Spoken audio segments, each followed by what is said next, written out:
Hello and welcome back to another video for Final Fantasy XIV with me, Mioni. This time I wanted to talk about the new Itinerant Moogle event, also known as the Moogle Treasure Trove event, this time for the Hunt for Esoterics. Essentially this went live the other day on Monday and will be live until the patch 5.5 release date, which will be April the 13th. So you might be wondering, you've got all this time, what is the best way of farming these tomestones? Presumably you have your eye on a few bits and pieces, maybe the 100 tomes reward for the Namazu earring, maybe you missed it last time.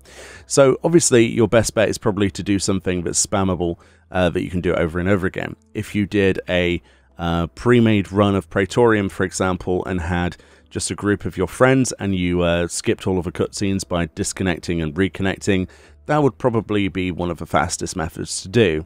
However, doing that 10 times and disconnecting that many times is going to be quite a problem and probably end up taking more time out of your schedule than necessary. So one of the things I always sort of lean towards is either do this casually. If you're not interested in grinding this, go and do some PvP, because this is a great opportunity to do Hidden Gorge, for example, or Ansal Hakir. Those will give you 3 or 5 depending on which one you go for, which is fairly good, and the matches aren't that long. I would stay away from the Alliance raids because of how long those are, apart from possibly Rabanastre. That's pretty good at 5 per run, but really it's going to come down to the dungeons once again, especially since Blue Mage, it recently obviously has been updated to level 70 of their cap, and we have lots of new spells. That makes Aurum Vale once again probably one of the fastest targets, even though it is quite laborious.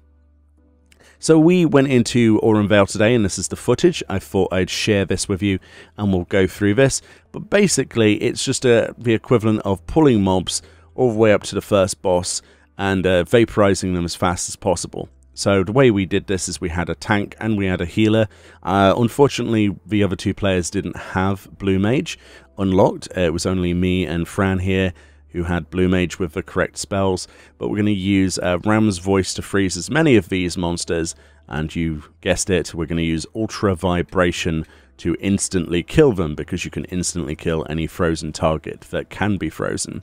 And then the boss itself can be missiled to death. Essentially, or at least low health, and then you just use a finisher. It went quite well in this particular instance. We had a really fast run. We sort of split the focus. I dealt with some of the monsters, especially the Lily of the Veils, which slow us down quite a bit, whilst Fran worked on the boss. But overall, it was a fairly painless experience. The trash packs themselves, with 2 Blue Mages, you can kind of time it perfectly between when Ultra Vibration has returned off cooldown again to use it again on the next packs. So that's basically what we did. And if both of ours were on cooldown, then we would just keep Rams voicing them wherever they were, doing normal damage, but usually we would pull into a boss. So the first boss, like I said, missilable. The second boss then, and you pull all this trash, you Ultra Vibration after you've Ram's voiced this. The second boss, you can pull all this trash, whatever you pull, into coin counter. This fella is also missilable, but we obviously freeze and kill all of these monsters, and then we can missile the big boy down, and as soon as he's down, we move on. So this run basically ended up being just over 5 minutes. It was a 5-minute 55-second run, so you might as well call that 6 minutes just for the sake of it, apart from 5. But 6 minutes, is pretty good, honestly, for 4 tomes. Is this easy to do? Yes. Did we do very well in this particular footage? Not at all.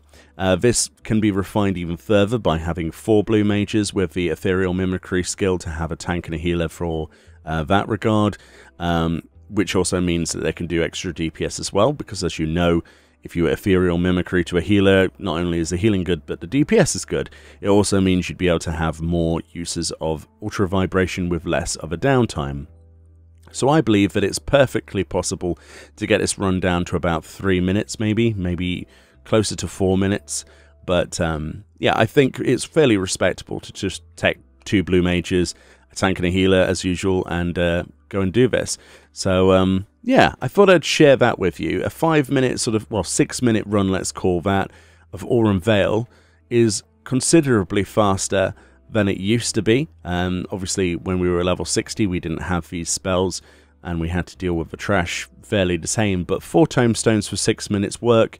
That works out near. I mean, you could nail it down to 4 minutes in theory, like I said before. Then that would be 1 minute per tombstone, and you're going to get those 100 required quite quickly, I believe, especially if you spam this. But it is what it is. It depends on how you want to actually grind for this. A lot of people will see this and go, that's cool, but I'd rather just do it with a pickup group, and that's totally fine.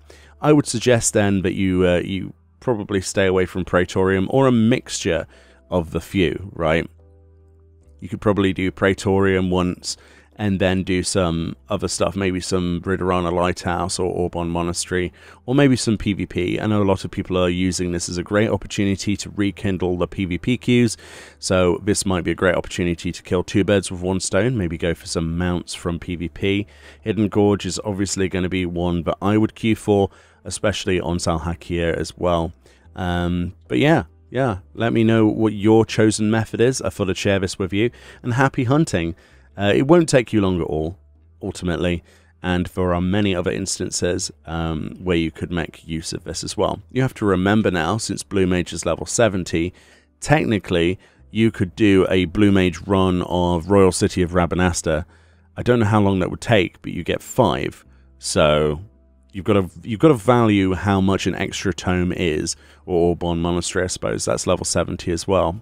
So for the first time ever, Blue Mage really is flavor that's very useful for all of those duties. They can do all of them, and yeah, that's what I have. Anyway, let me know, like I say, what you plan to do, or maybe you've already planned to do, what you're going for in the itinerant Moogle event, if at all anything, if you're disappointed that there isn't a new reward for 100, or if, like me, you're probably going to go for those Ultima Horns that you've always missed out on. Much love, enjoy the rest of your day, and I'll see you all next time.